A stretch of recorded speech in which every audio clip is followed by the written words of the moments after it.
ಆತ್ಮೀಯ ಸ್ನೇಹಿತರೆ, ನಿಮ್ಮದೇ ಆಗಿರುವಂಥ ಯೂಟ್ಯೂಬ್ ಚಾನಲ್ MS ಕ್ರಿಯೇಷನ್ಸ್ಗೆ ಆತ್ಮೀಯವಾದಂಥ ಸ್ವಾಗತ. ಇವತ್ತು ನಾವು 8ನೇ ತರಗತಿ ವಿಜ್ಞಾನ FA4 ಪರೀಕ್ಷೆ 2024-25 ಪ್ರಶ್ನೆ ಪತ್ರಿಕೆ ಉತ್ತರ ಸಹಿತ ನೋಡೋಣ. ಮೊದಲನೇ ಪ್ರಶ್ನೆ, ಸರಿಯಾದ ಆಯ್ಕೆ ಆರಿಸಿ ಅದರ ಕ್ರಮಾಕ್ಷರದೊಂದಿಗೆ ಬರೆಯಿರಿ. 2 ಪ್ರಶ್ನೆಗಳು, 1 ಅಂಕ, ಒಟ್ಟು 2 ಅಂಕ. ಮೊದಲನೇ ಪ್ರಶ್ನೆ, ಉತ್ತಮ ವಿದ್ಯುತ್ ವಾಹಕ ಹೊಂದಿರುವ ಅಲೋಹ: ಎ ಬೋರಾನ್, ಬಿ ಗಂಧಕ, ಸಿ ಆರ್ಗಾನ್, ಡಿ ಗ್ರಾಫೈಟ್. ಉತ್ತರ ಡಿ ಗ್ರಾಫೈಟ್.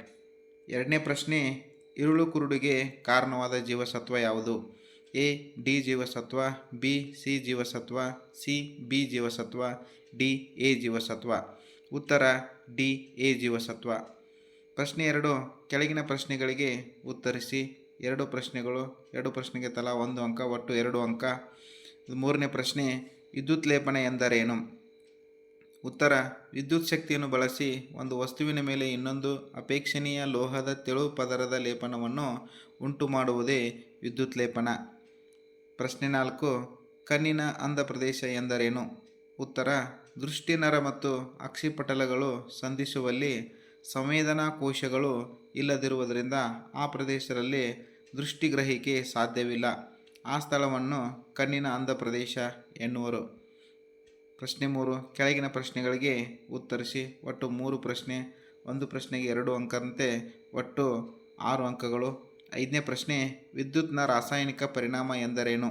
ಉತ್ತರ, ದ್ರಾವಣದ ಮೂಲಕ ವಿದ್ಯುತ್ ಪ್ರವಹಿಸುವ ಪ್ರಕ್ರಿಯೆಗೆ ವಿದ್ಯುತ್ ರಾಸಾಯನಿಕ ಪರಿಣಾಮ ಎನ್ನುವರು.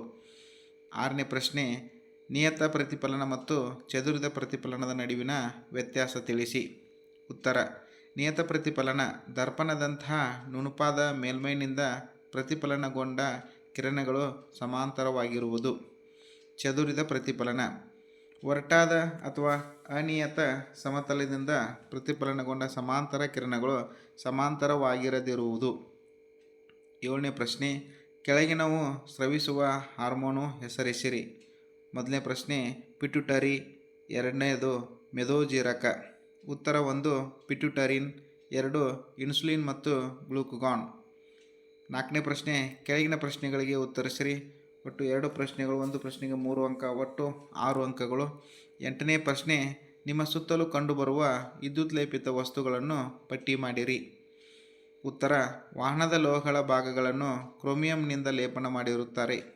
ಚಿನ್ನ ಮತ್ತು ಬೆಳ್ಳಿಯನ್ನು ಕಡಿಮೆ ಬೆಲೆ ಬಾಳುವ ಲೋಹಗಳಿಗೆ ಲೇಪನ ಮಾಡುತ್ತಾರೆ.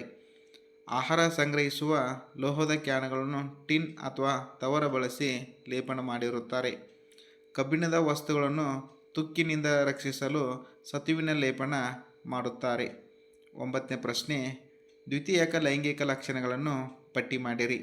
ಉತ್ತರ, ದ್ವಿತೀಯಕ ಲೈಂಗಿಕ ಲಕ್ಷಣಗಳು ಗಂಡನ್ನು ಹೆಣ್ಣಿನಿಂದ ಪ್ರತ್ಯೇಕಿಸಲು ಸಹಾಯಕವಾಗುವುದರಿಂದ ಇವುಗಳನ್ನು ದ್ವಿತೀಯಕ ಲೈಂಗಿಕ ಲಕ್ಷಣಗಳೆಂದು ಕರೆಯುವರು.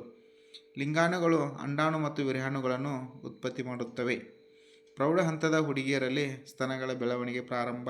ಹುಡುಗರ ಮುಖದ ಮೇಲೆ ಗಡ್ಡ ಮತ್ತು ಮೀಸೆಗಳು ಬೆಳೆಯಲು ಪ್ರಾರಂಭಿಸುತ್ತವೆ. ಹುಡುಗಿಯರ ಧ್ವನಿಯು ಮೃದುವಾಗುತ್ತಾ ಹೋಗುತ್ತದೆ.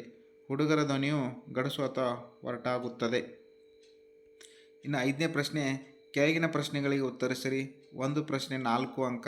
10ನೇ ಪ್ರಶ್ನೆಯಾಗಿರುತ್ತದೆ, ಮಾನವನ ಕಣ್ಣಿನ ಚಿತ್ರವನ್ನು ಬಿಡಿಸಿ ಭಾಗಗಳನ್ನು ಗುರುತಿಸಿರಿ. ಆ ಮಾನವನ ಕಣ್ಣಿನ ಚಿತ್ರ ಬಿಡಿಸಿ ಭಾಗಗಳನ್ನು ಗುರುತಿಸಿದ್ದಕ್ಕೆ 4 ಅಂಕಗಳನ್ನು ಕೊಡಲಾಗ್ತದೆ. ಇಷ್ಟು ನಾವು ವಿಡಿಯೋ ನೋಡಿರುವಂಥದ್ದು. ದಯವಿಟ್ಟು ಈ ವಿಡಿಯೋವನ್ನು ವೀಕ್ಷಿಸಿದ್ದಕ್ಕಾಗಿ ಎಲ್ಲರಿಗೂ ಧನ್ಯವಾದಗಳು. ದಯವಿಟ್ಟು ಶೇರ್, ಲೈಕ್, ಸಬ್ಸ್ಕ್ರೈಬ್ ಮಾಡಲು ಮರೆಯಬೇಡಿ. Thank you.